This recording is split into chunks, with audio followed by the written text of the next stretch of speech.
Yes, we can. ¡Que viva el pueblo gozo! ¡Que viva el gozo! I have a dream. Je crois aux forces de l'esprit.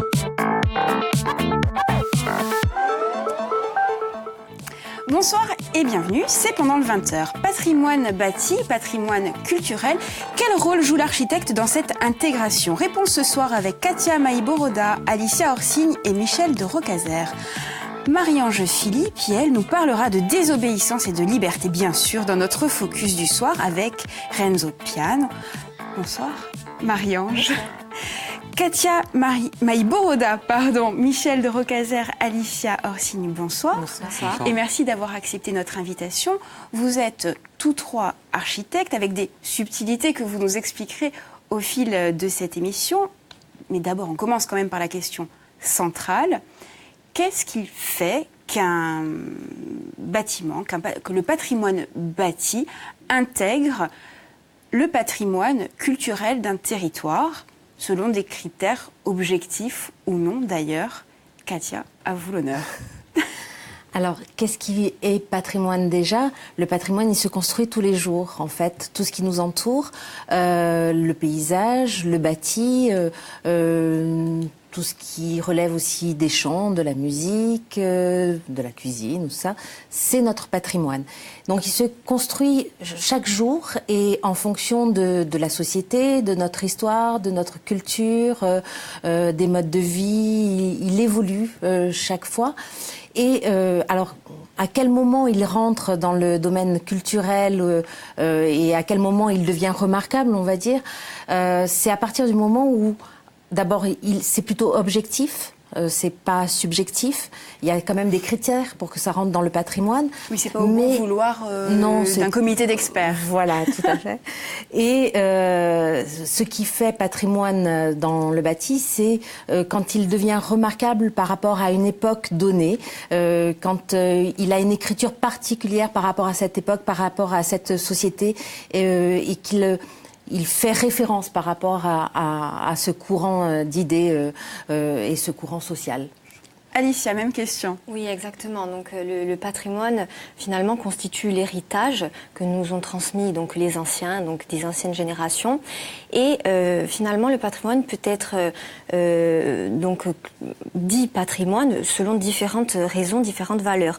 On peut avoir d'une première façon donc une valeur historique. On peut dire qu'un patrimoine il peut témoigner finalement d'une période, d'un fait historique qui a forgé notre culture, comme on pourrait le dire les tours génoises qui ont été érigées pour finalement défendre la Corse des attaques barbaresques. Et ensuite, on peut avoir différentes valeurs, des valeurs architecturales, des valeurs techniques qui mettent vraiment en exergue un matériau à proprement dit, mais également une technique propre à un territoire qui constitue finalement cette culture. Michel de Rocazer. Alors, ce patrimoine bâti, enfin que nous en tout cas on considère comme patrimoine, il peut revêtir plusieurs aspects. On peut considérer que toute construction est un patrimoine à partir du moment où, comme le disait Katia, elle témoigne d'une époque, du rapport qu'ont entretenu les hommes avec la société dans laquelle ils se trouvaient à cette époque-là.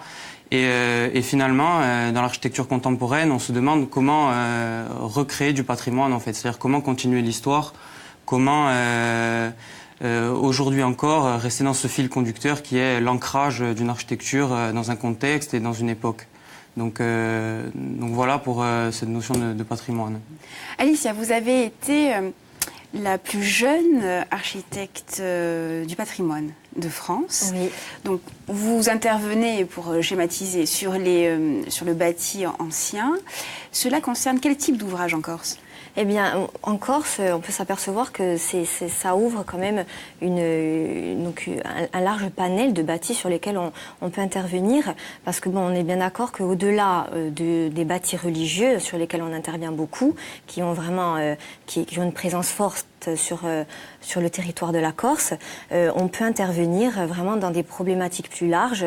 Je pense notamment au projet que nous réalisons sur la place Camping, qui lui, vient vraiment aborder un patrimoine qui sera urbain parce qu'on vient travailler sur la formation d'Ajaccio et la formation des quais, à la fois du quai Napoléon Bonaparte et du quai Napoléon III. Donc on va dire ce patrimoine, qu'il soit des fois même visible ou invisible, il est très large et ça me permet vraiment d'avoir un œil plus aguerri sur vraiment ces périodes historiques, les techniques qui ont été mises en œuvre et comment on peut y intervenir. Marie-Ange, vous avez une question, je crois, pour Katia et Michel. Oui, parce qu'on a tous en tête la débâcle du Louvre sous Mitterrand qui a créé un tollé politique. Du coup, je voulais savoir comment se passe concrètement l'intégration d'une nouvelle structure à côté d'un bâtiment Classique, ancien, du en tout cas. patrimoine. Ouais, voilà. Alors, je pense qu'on peut intervenir de deux manières différentes. Soit dans une continuité de travail, c'est pas ce qui a été forcément utilisé au Louvre, soit en rupture avec le bâtiment existant, en rupture mais en même temps avec un travail de lien entre les deux éléments. Ce qui a permis, par exemple, le Louvre, je veux dire la pyramide du Louvre sous Mitterrand de paye par rapport à l'ensemble du musée, c'est que c'était un musée qui était assez fermé et ça a permis de réouvrir le musée et de le rendre de nouveau accessible au public. Mais après, sur la partie architecture, Ouais, Michel. en fait, il y a vraiment plusieurs approches, je dirais, quand on a affaire à un bâtiment qui revêt une importance patrimoniale assez remarquable.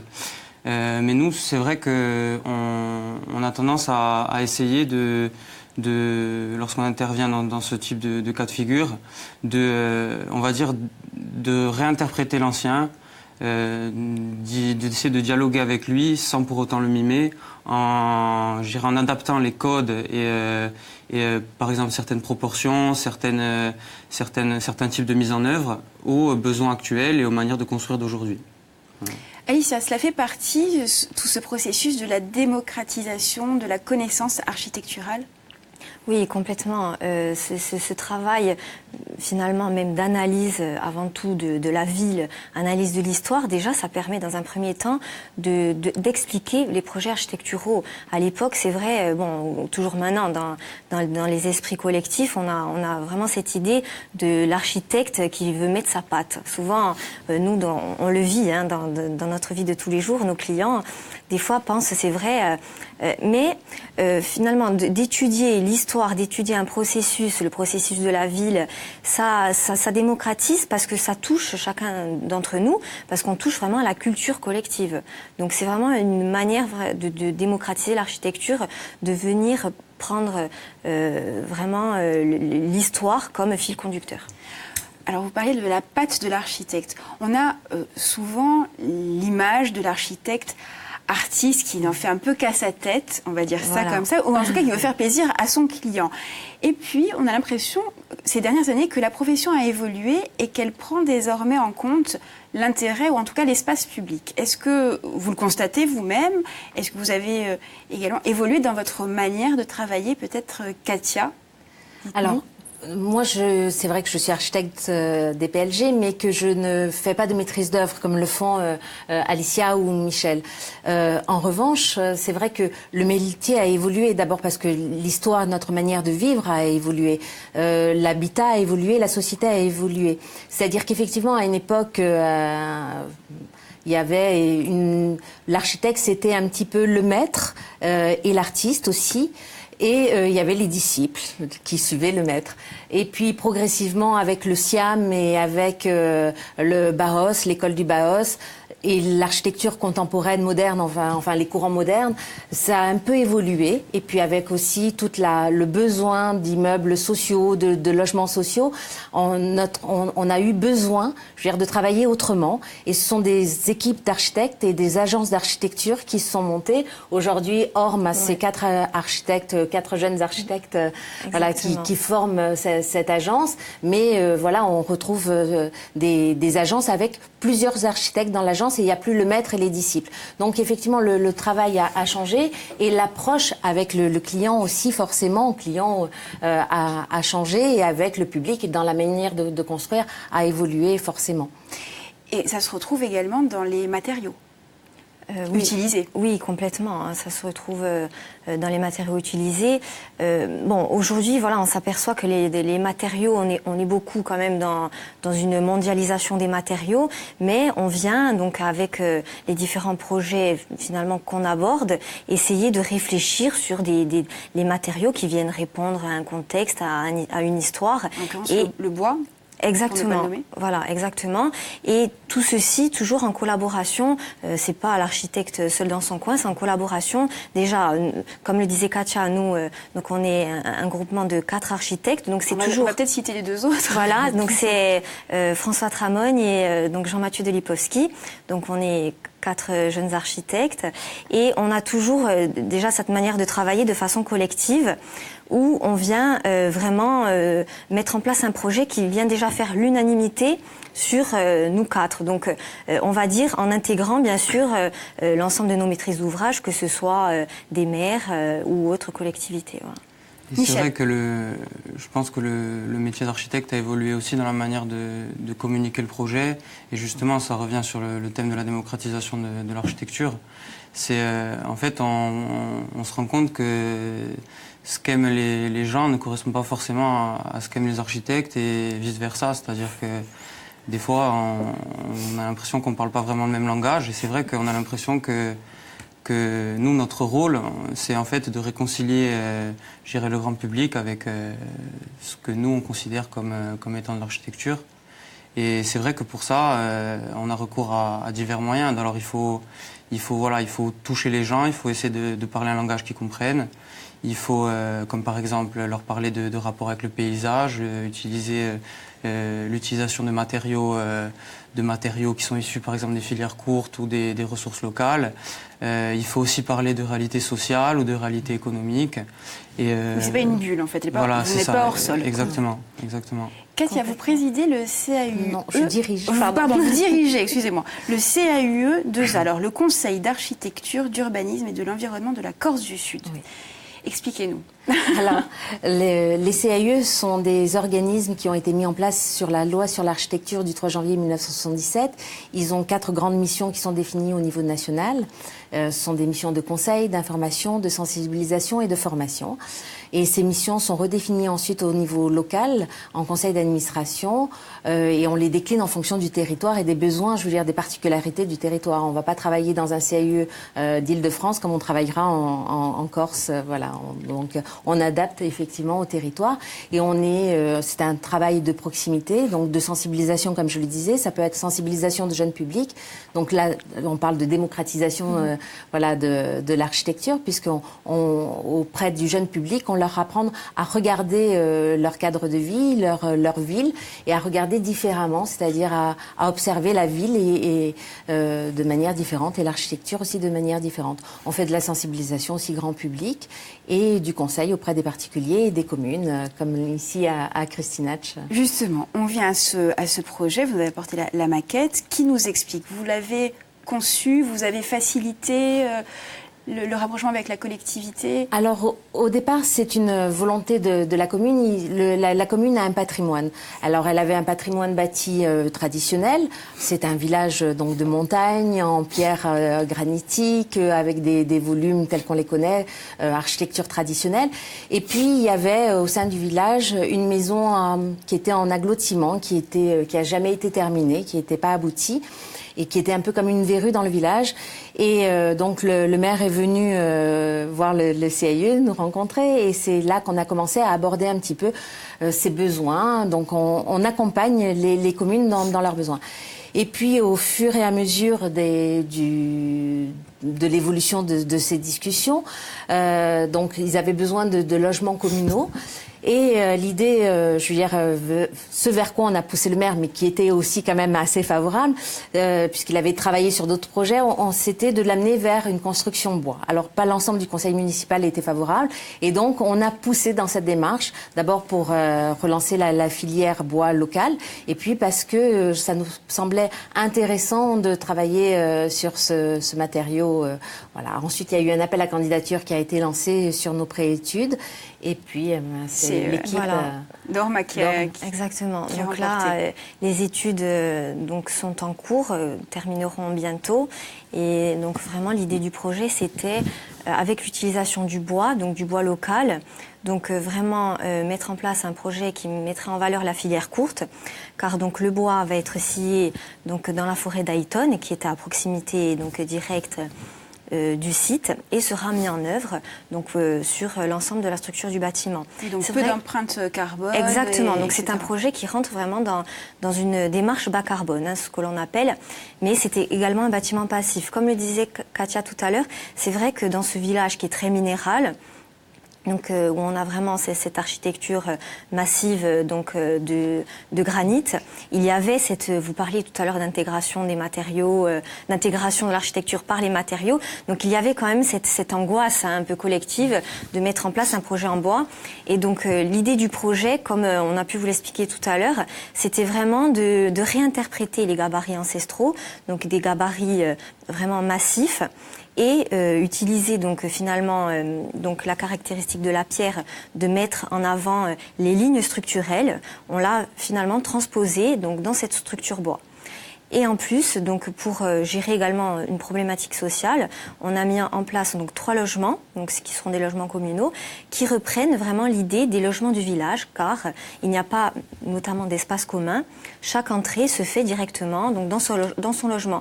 Donc c'était vraiment réinterpréter à la fois un gabarit architectural, mais aussi une manière de vivre dans le village. Pour le maire souhaitait retrouver donc des jeunes, on va dire, des couples, des familles qui reviendraient au village. Donc trouver quand même une nouvelle dynamique, une nouvelle attractivité dans cette ruralité qu'on a en Corse. Voilà. Alors Alice, vous avez suivi les règles de l'art pour ce projet. Or, Marie-Ange nous propose de désobéir. Mais non, avec vous allez votre voir que ça colle focus. parfaitement. Ouais. Oui, bon, alors c'est la désobéissance de l'architecte. Je pense que tout architecte l'a lu à un moment donné dans sa vie. C'est un ouvrage de Renzo Piano qui est à l'origine des plus prodigieuses constructions du monde entier, dont le centre Georges Pompidou, l'Académie des sciences à San Francisco, le musée Nemo à Amsterdam ou plus récemment le Palais de Justice à Paris. Alors ce livre, La désobéissance de l'architecte, vous l'avez dit, c'est la retranscription d'une conversation avec un journaliste qui s'appelle Renzo Cassigoli. Cet échange est paru en 2009, donc il y a quand même 10 ans de construction dont on ne parle pas, mais quand même les questions essentielles sont là. Quel rapport les architectes entretiennent avec la technologie, avec la nature? L'architecte a-t-il un rôle éthique? Lequel? Quel est son rapport avec l'écologie? Enfin bref, autant de questions essentielles. Et Renzo Piano livre les réponses, enfin ses réponses, de manière très simple, avec un point central, voire un leitmotiv. Un architecte doit être protéiforme, c'est-à-dire à la fois constructeur, bâtisseur, mais aussi poète, humaniste, politique et profondément amoureux de la ville. Alors bon, c'est bien sûr c'est subjectif, mais je pense qu'on tient un bout de vérité. Et en fait, ce livre, c'est une sorte de manifeste pour une architecture durable et politique. Alors pas dans le sens où il ne conseille pas à un architecte d'aller s'encarter dans un parti, mais de penser l'architecture, il dit comme un projet de vie en société. On construit pour les autres, pour qu'ils puissent vivre les uns avec les autres. Alors du coup, qu'est-ce que c'est que sa désobéissance? Alors sa désobéissance, je le cite encore, c'est une ruse de l'intelligence et de l'affectivité. En gros, il faut savoir jongler entre la demande du client et le rendu. Alors sans jouer les enfants têtus ou les architectes à un but d'eux-mêmes, il dit que la désobéissance peut avoir une sorte d'audace salvatrice. Ça nous amène à un autre point de vue, une autre vision, et il revendique le rôle, enfin l'ingérence même de l'architecte, c'est-à-dire que l'architecte est à la fois un peu urbaniste, un peu maire, il prend un peu cette casquette pour penser un espace public. C'est une ingérence qu'il considère comme légitime, voire nécessaire pour penser la ville. Et il est question dans tout l'ouvrage de la ville, et c'est très important parce que il n'aime pas la dichotomie entre ville et banlieue ou entre ville et périphérie. En fait, il voit dans la périphérie un espace poétique infini, même s'il est conscient des ratés, de tous les enjeux auxquels on fait face. Il dit dans le très court chapitre la responsabilité de l'architecte, qui est en fait le titre original en italien. Il ne faudrait rien construire sans responsabilité, qui ne soit pas seulement esthétique, mais aussi moral. Donc voici un bon précepte et largement un bon livre à mettre dans les mains de certains promoteurs On reste et sur ce chargés sujet. d'urbanisme de notre ville. On reste sur ce sujet et je vous remercie pour ce lancement en tout trouvé, Marie-Ange, parce que voilà, alors, poésie de la périphérie ou des périphéries des villes, on est quand même un peu loin, vous êtes plutôt bien placé pour savoir que les périphéries des villes se sont développées de manière parfois chaotique. On est quand même à contre-courant de toutes les tendances sociales, sociétales, environnementales, voire même économiques. Quel rôle l'architecte doit-il jouer dans ce processus ? Il intervient en bout de chaîne. C'est pas au tout début, en amont, qu'on devrait vous consulter pour dire, attendez, là, ça va poser problème. Qui répond ? Alicia. Non, moi je le vois pas comme, on va dire, comme l'architecte qui vient en bout de chaîne, parce que aujourd'hui il y a vraiment des réflexions urbaines qui sont menées, donc avec des équipes qui sont pluridisciplinaires. Donc nous aujourd'hui on travaille sur des problématiques urbaines, sachant que on est architecte et on travaille aux côtés d'urbanistes, aux côtés de paysagistes pour aborder l'ensemble de ces problématiques. Et c'est une réflexion qui se fait à toutes les échelles en amont de la mise en place, on va dire, d'une rénovation ou d'un développement d'un quartier. Et par exemple, en Corse, on peut voir que il y a quand même des zones qui commencent à où il y a des réflexions qui commencent à être menées. Vous avez notamment la ville de Calvi qui a travaillé sur son entrée de ville. Bon, ça constitue l'entrée de ville constitue finalement une périphérie, hein. Mais donc la différence c'est qu'on y rentre, donc on y passe forcément. Donc d'autant plus, c'est vraiment une zone d'autant plus importante. Et donc des équipes ont été donc constituées, donc pluridisciplinaires, telles que je vous l'abordais, et finalement ont planché sur ces problématiques-là. Et on s'aperçoit qu'il y a des réponses qui sont extrêmement intéressantes, qui permettent de retravailler ces périphéries.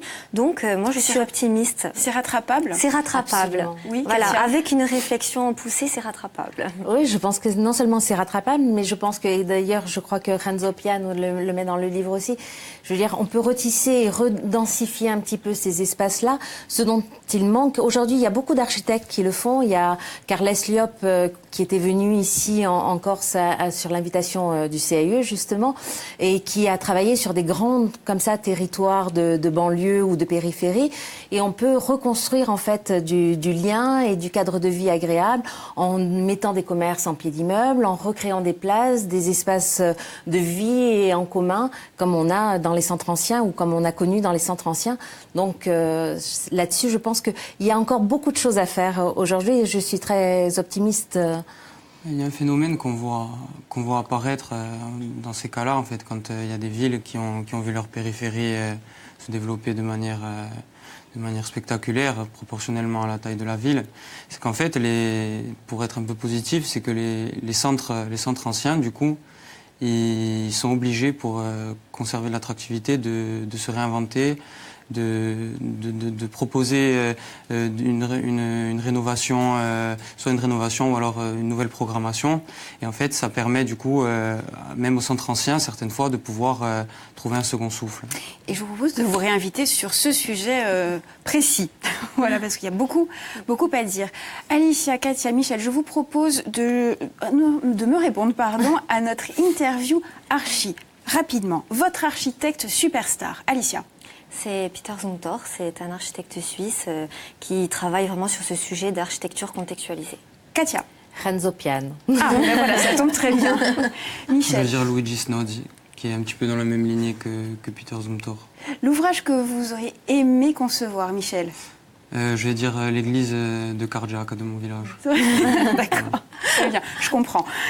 Katia. Le centre culturel de Nouméa pour Canac de Renzo Piano, qui est fabuleux. Alicia? Pour moi, donc le musée de la Corse, donc qui a été fait par, donc bien sûr, hein, l'extension pour la création du musée par un architecte italien, Andrea Bruno, architecte du patrimoine, donc que j'ai eu la chance de rencontrer, voilà, donc qui est vraiment un bâtiment remarquable. Et votre projet futur, c'est moi qui vais répondre, je me permets, c'est l'Archi-Design Club Award. Orma a été donc sélectionné. Une de vos réalisations, Casa Vanel, c'est dans le New Hall. Exactement. Dans la catégorie logement. Alors, en quelques mots. Donc le bâtiment consistait à finalement l'extension d'une chambre d'hôte. Donc les chambres étaient constituées dans le bâti principal et donc le projet a voulu finalement ne pas s'imposer, donc vraiment venir se fondre à ce paysage naturel en réinterprétant le bâti vernaculaire. Alicia, Katia, Michel, merci beaucoup de nous avoir accompagnés durant cette émission. Revenez nous voir quand vous voulez. On a pris date pour les centres-villes. Marie-Ange, merci beaucoup. Pendant le 20h, c'est fini pour aujourd'hui, mais ça continue en replay sur Internet. Merci de nous avoir suivis et on se retrouve très bientôt, dès demain d'ailleurs, sur France 3 Corse via Estelle. Merci beaucoup.